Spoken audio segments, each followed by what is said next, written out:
नांदेड़ शहर के देगलू नाका, मिल्लत नगर, रहमत नगर, हैदरबाग और दीगर इलाकों में इन दिनों जगह जगह सुअर घूमते हुए दिखाई दे रहे हैं। इन सुअरों की वजह से यहाँ के लोगों को शदीद मुश्किलात का सामना करना पड़ रहा है।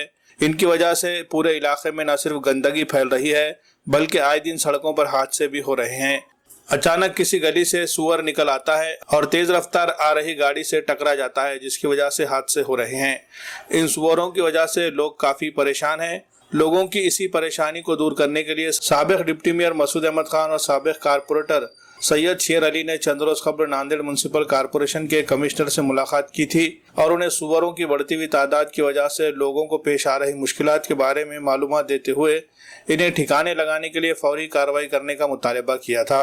एक तहरीरी मकतूब के जरिए किए गए इस मुतालबे पर म्युनिसिपल कमिश्नर ने इस मामले में संजीदगी का मुजाहरा करते हुए शहर के मुख्तलिफ इलाकों में पाए जाने वाले सुअरों को ठिकाने लगाने की कार्रवाई करने के अहकाम जारी किए और अब बाज़ाब्ता ये कार्रवाई भी शुरू हो चुकी है। आज दिन भर रहमत नगर के इलाके में इन सुअरों को पकड़ने का काम चलता रहा। सुअर पकड़ने वाले शिकारी जाल बिछाकर इन्हें पकड़ रहे थे और उन्हें एक लोडिंग ऑटो में डालकर यहाँ से ले जा रहे थे। इस कार्रवाई से मकामी लोगों को सुअरों की वजह से होने वाली परेशानियों से राहत मिली है। मकामी लोगों का कहना है कि इस तरह की ये कार्रवाई बार बार की जाती रहे ताकि इन सुअरों की आबादी बढ़ने न पाए और इन्हें फिर से यहाँ गंदगी फैलाने का मौका न मिले।